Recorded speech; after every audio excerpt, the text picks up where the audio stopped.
চলে এসেছি। কোথায় তো শুরু করলা তুমি? সরিষা ক্ষেতের জন্য এত তেল খরচ করে আসছি। সরিষা ক্ষেতের জন্য? সরিষা ক্ষেতের ভিতরে তুমি ঢুকিয়া বসে থাকো। তো কি করতাম কত, সরিষা ফুল আমার এত পছন্দ কি আর বলবো। এই সরিষা ক্ষেতের জন্য এত দৌড়াদৌড়ি করলা?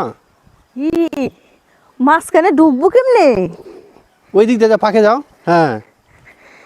এই শালা দেখছো, হুম। সরিষা দিয়ে অনেক কিন্তু বলদান মানে মোটা মোটা হয়েছে, বুঝছো? বলো ধান বেটা সার দিছে তো হবেই। আচ্ছা, সরিষা শাকও তো খেতে ভালো লাগে, তাই না? হ্যাঁ অনেক। আর হ্যাঁ অনেক সুন্দর না? হ্যাঁ অনেক দেখছো? সুন্দর। দেখো আর হাত দিয়ে দেখো এটি কেমন, এর মধ্যে কিন্তু একটা মুকুল আছে অনেক সুন্দর।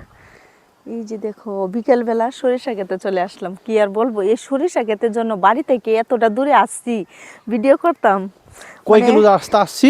অনেক, মানে আরেকটা সরিষা ক্ষেত সামনে পাইছিলাম, বুঝছো? হুম। আরেকটা ক্ষেত পাইছিলাম সরিষা ক্ষেত, কিন্তু ওই জায়গায় যাইতে পারি নাই। কেন যাইতে পারি নাই? হুম। মানে লোক ছিল ওই জায়গায়, অনেক মুরব্বী লোক ছিল। তখন কবু মায়া মেয়ে আবার সরিষা ক্ষেত ভিডিও করতেছে। এখনকার যুগে তো আর এগুলো করা যায় না, মানে মুরব্বীরা তো আর বুঝে না। এজন্য এখন কইতেছি না, এখানে নিরিবিলি একটা বন্ধের আওরের মধ্যে সরিষা ক্ষেত পাইছি। শুধু খালি এনে না, মানে সামনে এটি শাক হয়েছে, ওই পাশে আছে, ওই পাশে চারিদিকে আছে। শুধু খালি এটির ভিতর আইছি, আমি এদিক দিয়ে যাই একটু ঢুকবো। আর যার সরিষা ক্ষেত যদি আসে তাহলে তো বুঝতেই পারো, মানে আমার এই এমন পিঠা দিব কোয়ার মতো না। আর এদিক দিয়ে বেশি, সরিষা ক্ষেত কিন্তু এটা অনেক বড়। অনেক বড়। কোন দিক থেকে কেমন আপনার লাগতেছে তোমার ওই সরিষা ক্ষেত আইসা? আমার তো অনেক ভালো লাগতেছে। কোন দিক থেকে দেখায় আমি বুঝতেছি না, কুই দিয়ে ডুব গম যায়, মানে সাইডে মুখ দিয়ে খালি এত বড় ক্ষেত, মনে হয় না 10 কাঠা ক্ষেতের মধ্যে সরিষা করছে। হুম, সবটাই মানে সরিষা। খালি ঘুরতে ইচ্ছে হইতেছে এটার ভিতরে। দাঁড়ান, আমি এই দিক দিয়ে একটু ভিতরে যাই, ঢুকে গিয়া আমার দর্শকরা একটু দেখাই। এই যে ঢুকে গেলাম, এই যে ঢুকে গেলাম। সরিষা যেভাবে না ভাঙ্গে, মানে সরিষা ভাঙ্গে গেলে তো পরে আমার আবার চেষ্টি দিব। মুরব্বী লোকে অনেক কষ্ট করে করছে। আচ্ছা, অনেক ভালো লাগবো। অসাধারণ অসাধারণ।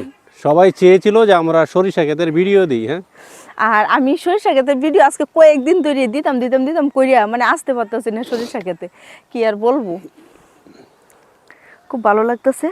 আবার শাকও হয়েছে অনেক সরিষা ক্ষেতের ভিতরে। হুম। শাকও হয়েছে। শাক তো হবে, সরিষা শাক কিন্তু অনেক খেতে মজা। ফুল, সরিষা ফুল এত পছন্দের একটা ফুল। কি গন্ধ! সরিষা ফুলের একটা গন্ধ মারাত্মক। অনেক, মানে একটা ইয়ের গন্ধ। এভাবে কেলোমেলো করলে উপায় নেই, মেরে লেবো। ফুল পুড়ে যাইতেছে, এটা নতুন না। মুকুল ভাঙ্গে, হ্যাঁ, মুকুল এটা ভেঙে গেলে নতুন তো না, এখন তো সুন্দরটা নষ্ট নতুন হয়ে যায়। হয়েছে সরিষা, কিন্তু এগুলো নতুন হয়েছে। ওই যে আমাদের গাড়ি ঝিরঝির দেখা যায়, অনেক দূর আমরা চলে আসছি। আচ্ছা, কত টাকা তেল খরচ করে তুমি নিয়ে আসছো ওই জায়গায় ছবি তোলার জন্য? অনেক টাকা তেল খরচ করে নিয়ে এসেছি। চিন্তা করো, তারপরও ভিডিও বানাইতে হবে, এইটাই হচ্ছে তার মূল কথা। আমার খুব ভালো লাগতেছে, মানে আমি অনেক দিন ধরেই পছন্দ আমার সরিষা ক্ষেতে, তাই সে কখন আমি একটা ভিডিও বানাবো। তা আজকে তো মনে হয় আপত্তিটা শেষ হয়েছে। হ্যাঁ, শেষ হয়েছে।